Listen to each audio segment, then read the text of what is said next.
Our faith tradition would be, I think, very important in answering that question. And whenever I deal with a celebration, a Eucharist for a funeral, it gives me the opportunity to reflect on that question, what happens when we die, because it's certainly a question that is much in the hearts of the survivors of somebody who has passed away.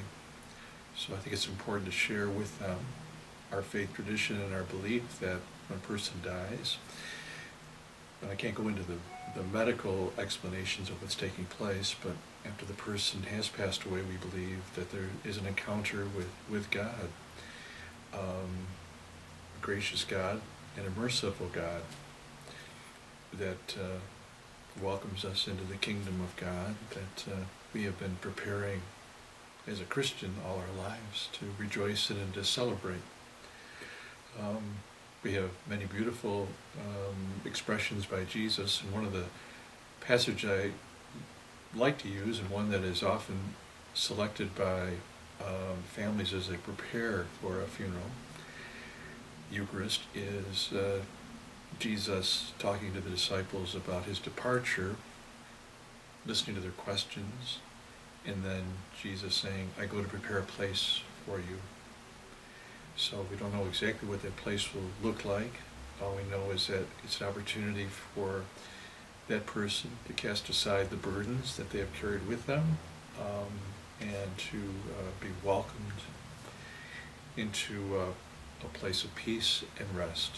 And I think that gives great consolation and great hope to the families who are filled with all kinds of questions about their deceased member of the family or relative or friend. And I think it's also it's a question that I think we as Christians ask ourselves. Probably most of us ask that question at one time or another with some frequency, wondering, perhaps in the midst of some challenges in our life and dealing with difficult experiences, is it worthwhile? Well, what will happen? What is going to be my end? What does death mean? And so, the Christian, I think we have the beauty of a faith that is built on new life and on resurrection, and it's built really on hope.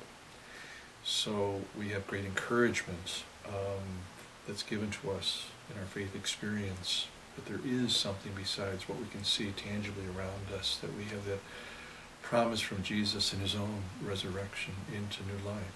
So I think when we die, we experience a new type of living as Jesus experienced a new way of being with his disciples after he had been raised from the dead. And we will rejoice in that same life.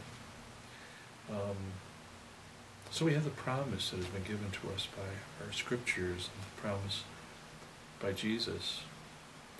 And I always reflect, especially in the Easter season, about the truth of our faith and the truth of resurrection by looking at the Acts of the Apostles and seeing how people were so filled with enthusiasm and were filled with great hope. Something happened, and for people so immediately after the experience of Jesus' death and what they believed to be resurrection, to be able to go out to the ends of the earth proclaiming a message of this Jesus who had died but had been raised again. I mean, I think to me that's encouraging, and I think it should be helpful to all Christians that we are the heirs of a faith tradition. We are the heirs of a great experience and a spirit of faith in that new life, in hope, and in resurrection.